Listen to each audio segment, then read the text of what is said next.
दोस्तों, आज हम समझेंगे श्रीमद् भगवद गीता के चौथे अध्याय के 5 श्लोक को 21 से 25 तक। यहाँ पर मैं आपको हर श्लोक के एक एक शब्द का मतलब समझाऊंगा और फिर पूरे श्लोक का भी मतलब समझाऊंगा।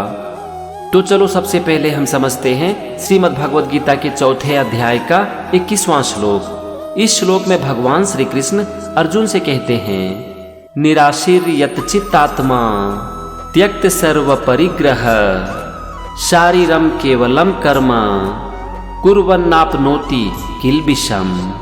चलो सबसे पहले हम श्लोक के एक एक शब्द का मतलब समझते हैं। और यहाँ पर सबसे पहला शब्द है निराशीर यत चित्तात्मा।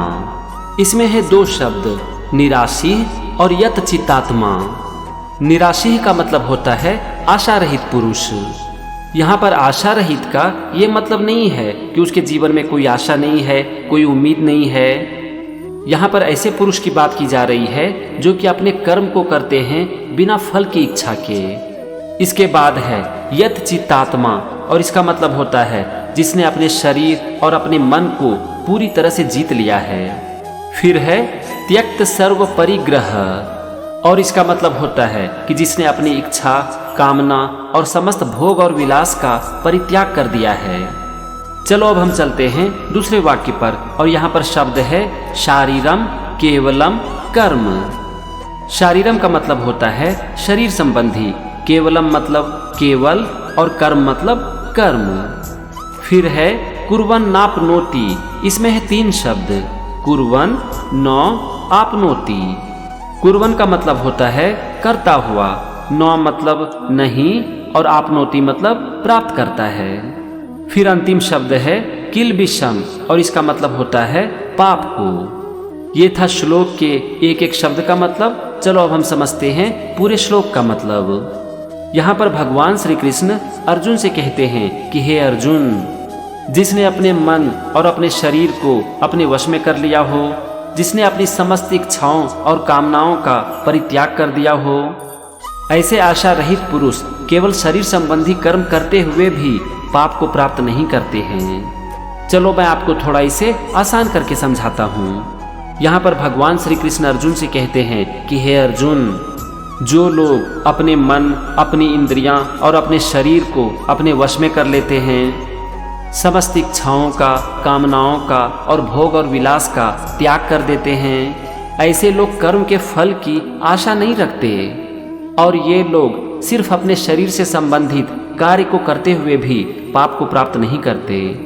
ये था श्रीमद् भगवद गीता के चौथे अध्याय का 21वां श्लोक। चलो अब हम समझते हैं 22वें श्लोक को। इस श्लोक में भगवान श्री कृष्ण अर्जुन से कहते हैं, यदृच्छालाभ संतुष्टो द्वंद्वातीतो विमत्सरः समः सिद्धाव सिद्धौ च कृत्वापि न निबध्यते। चलो सबसे पहले हम श्लोक के एक एक शब्द का मतलब समझते हैं। और यहाँ पर सबसे पहला शब्द है यदृच्छालाभ संतुष्टो, और इसका मतलब होता है जो बिना इच्छा के अपने आप प्राप्त हुए पदार्थ में संतुष्ट रहता है। इसके बाद है द्वंद्वातीतः, और इसका मतलब होता है जो हर्ष शोक आदि द्वंद्वों से मुक्त हो गया है, यानी कि वो सुख और दुख दोनों को एक समान समझता है। फिर है विमत्सरः, और इसका मतलब होता है जिसमें ईर्ष्या की भावना नहीं होती। तो यहाँ पर आप देखो, पहले वाक्य का मतलब हो गया जो बिना इच्छा के अपने आप प्राप्त हुए पदार्थों में सदा संतुष्ट रहता है, जिसके अंदर ईर्ष्या की भावना नहीं होती, जो हर्ष शोक आदि द्वंद्वों से मुक्त हो गया है। अब हम चलते हैं दूसरे वाक्य पर, और यहाँ पर पहला शब्द है समः, और यहाँ पर समः का मतलब होता है सम रहने वाला कर्मयोगी। अगला शब्द है सिद्धा व सिद्धो। इसमें 2 शब्द है, सिद्धो असिद्धो। सिद्धो का मतलब होता है सिद्धि, और असिद्धो मतलब असिद्धि में। फिर है चो मतलब और। इसके बाद है कृत्वापि। इसमें 2 शब्द है, कृत्वा और अपि। कृत्वा का मतलब होता है करता हुआ, और अपि मतलब भी। फिर है ना निबध्यते। ना का मतलब नहीं, और निबध्यते का मतलब होता है बंधता है। तो यहाँ पर आप देखो, दूसरे वाक्य का मतलब हो गया सिद्धि और असिद्धि में सम रहने वाला कर्म योगी कर्म करता हुआ भी उसमें नहीं बंधता है। ये था पूरे श्लोक के एक एक शब्द का मतलब और दोनों वाक्य का मतलब। चलो अब हम समझते हैं पूरे श्लोक का मतलब। यहाँ पर भगवान श्री कृष्ण अर्जुन से कहते हैं कि हे अर्जुन, जो बिना इच्छा के अपने आप प्राप्त हुए पदार्थ में सदा संतुष्ट रहता है, जिसके अंदर ईर्ष्या की भावना नहीं होती, जो हर्ष और शोक के द्वंद्वों से मुक्त रहता है, ऐसा सिद्धि और असिद्धि में सम रहने वाला कर्मयोगी कर्म करते हुए भी उनसे नहीं बंधता। चलो मैं आपको इसे थोड़ा आसान भाषा में समझाता हूँ। यहाँ पर भगवान श्री कृष्ण अर्जुन से कहते हैं कि हे अर्जुन, जो अपनी इच्छाओं का त्याग कर देते हैं और उसके बाद उन्हें जो मिलता है उससे वो संतुष्ट रहते हैं, जिनके अंदर किसी के प्रति ईर्ष्या की भावना नहीं होती, जो हर्ष और शोक से मुक्त हो गए हैं, ऐसे लोग कर्मयोगी होते हैं क्योंकि वो हर परिस्थिति में अपने मन को एक समान बनाए रखते हैं और ऐसे लोग अपने कर्म को करते हुए भी कर्म के बंधन से मुक्त रहते हैं। ये था श्रीमद् भगवद गीता के 4 अध्याय का 22वां श्लोक। चलो अब हम समझते हैं इसी अध्याय का 23वां श्लोक। इस श्लोक में भगवान श्री कृष्ण अर्जुन से कहते हैं, गत संगस्य मुक्तस्य ज्ञानावस्थित चेतसः यज्ञायाचरतः कर्मा समग्रम प्रविलीयते। चलो सबसे पहले हम समझते हैं श्लोक के एक एक शब्द का मतलब। और यहाँ पर पहला शब्द है गत संगस्य और इसका मतलब होता है जिसकी आसक्ति सर्वथा नष्ट हो गई है। आसक्ति का मतलब होता है मोह। इसके बाद है मुक्तस्य और इसका मतलब होता है मुक्त है। फिर है ज्ञान अवस्थित चेतसः और इसका मतलब होता है निरंतर परमात्मा के ज्ञान में स्थित रहता है। चलो अब हम दूसरे वाक्य पर चलते हैं और यहाँ पहला शब्द है यज्ञायाचरतः। इसमें 2 शब्द है, यज्ञाय आचरतः। यज्ञाय का मतलब होता है यज्ञ संपादन के लिए और आचरतः मतलब करने वाले मनुष्य के। फिर है कर्म समग्रम। कर्म का मतलब कर्म और समग्रम मतलब संपूर्ण। और अंतिम शब्द है प्रविलीयते और इसका मतलब होता है भली भांति विलीन हो जाते हैं। ये था श्लोक के एक एक शब्द का मतलब। चलो अब हम समझते हैं पूरे श्लोक का मतलब। यहाँ पर भगवान श्री कृष्ण अर्जुन से कहते हैं कि हे अर्जुन, जिसकी आसक्ति सर्वथा नष्ट हो गई है, यानी कि वो उससे मुक्त है, जिसका चित्त निरंतर परमात्मा के ज्ञान में स्थित रहता है, ऐसे केवल यज्ञ संपादन के लिए कर्म करने वाले मनुष्य के संपूर्ण कर्म भली भांति विलीन हो जाते हैं। चलो मैं आपको इसे आसान करके समझाता हूँ।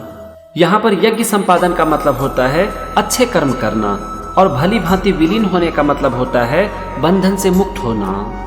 यहाँ पर भगवान श्री कृष्ण अर्जुन से कहते हैं कि हे अर्जुन, जो पुरुष मोह के बंधन से मुक्त हो जाता है, जो अपने मन को परमात्मा में स्थित रखता है, ऐसे लोग अच्छे कर्म करने वाले कहे जाते हैं और ये लोग कर्म के बंधन से मुक्त हो जाते हैं।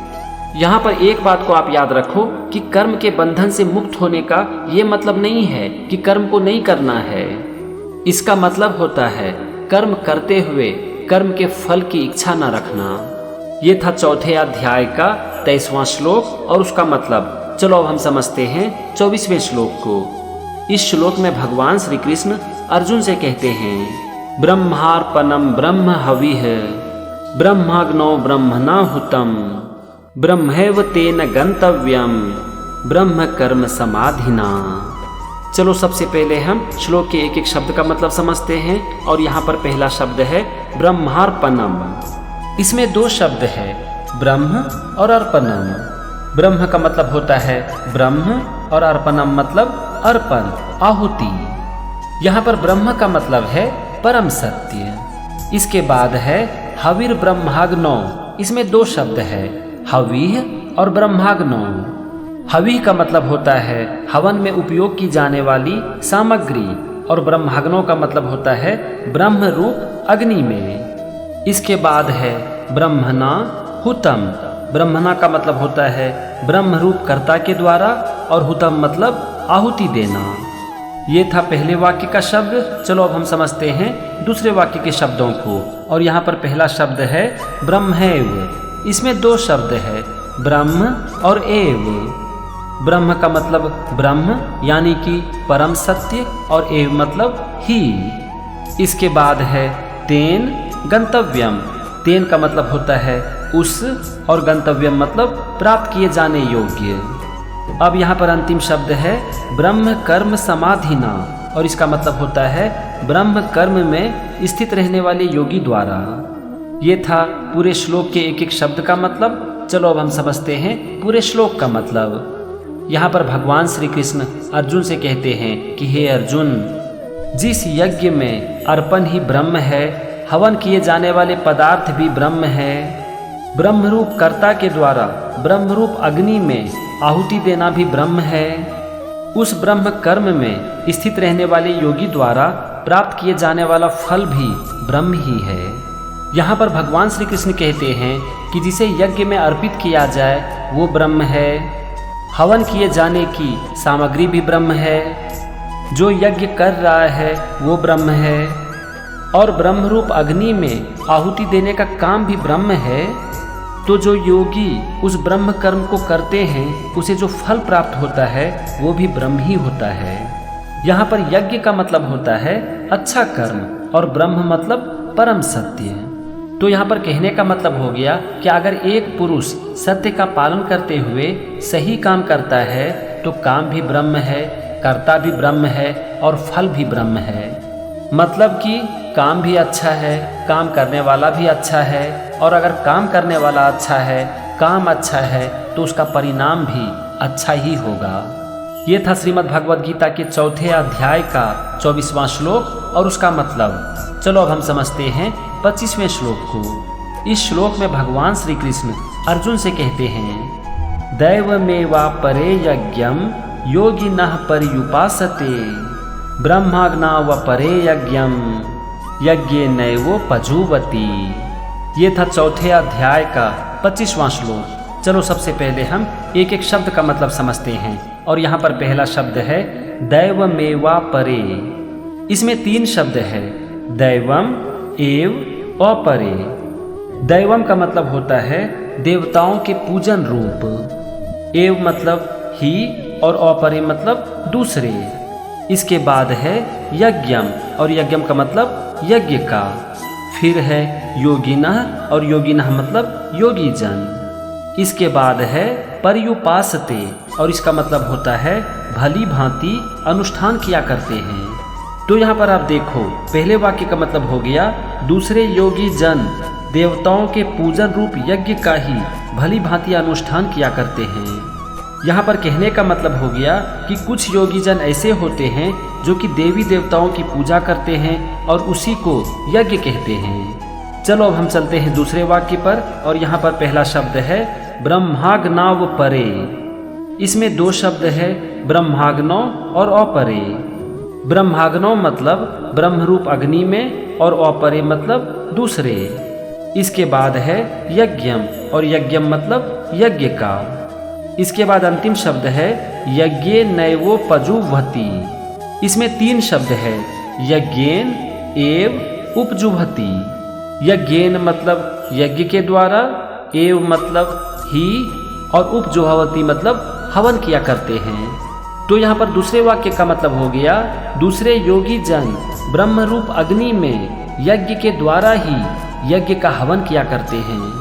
ये था श्लोक के एक एक शब्द का मतलब, दोनों वाक्य का मतलब। चलो अब हम समझते हैं पूरे श्लोक का मतलब। यहाँ पर भगवान श्री कृष्ण अर्जुन से कहते हैं कि हे अर्जुन, दूसरे योगी जन देवी देवताओं के पूजन रूप यज्ञ का ही भली भांति अनुष्ठान करते हैं और दूसरे योगी जन ब्रह्म रूप अग्नि में यज्ञ के द्वारा ही यज्ञ का हवन किया करते हैं। यहाँ पर भगवान कह रहे हैं कि कुछ ऐसे योगी जन होते हैं जो कि देवी देवताओं की पूजा को ही यज्ञ मानते हैं, और कुछ ऐसे योगी होते हैं जो कि ब्रह्म रूप अग्नि में जो हवन करते हैं उसी को यज्ञ मानते हैं। इसे मैं थोड़ा और आसान करता हूँ। यहाँ पर भगवान श्री कृष्ण कहते हैं कि कुछ योगी जन देवताओं को सब कुछ मानकर अपने यज्ञ को देवताओं को समर्पित कर देते हैं, और कुछ ऐसे योगी जन होते हैं जो कि अपने यज्ञ को ब्रह्म को समर्पित कर देते हैं। वो जो भी करते हैं उसे वो ब्रह्म के लिए करते हैं। ये था श्रीमद् भगवद गीता के चौथे अध्याय का 25वां श्लोक और उसका मतलब। तो फ्रेंड्स, आज हमने समझा श्रीमद् भगवद गीता के चौथे अध्याय का 5 श्लोक 21 से 25 तक। भगवद गीता का ये सीरीज कंटिन्यू रहेगा और अगले एपिसोड में भी हम समझेंगे श्रीमद् भगवद गीता के कुछ और श्लोक को। तो मेरे साथ बने रहिए और सीखते रहिए श्रीमद् भगवद गीता। जय श्री कृष्णा।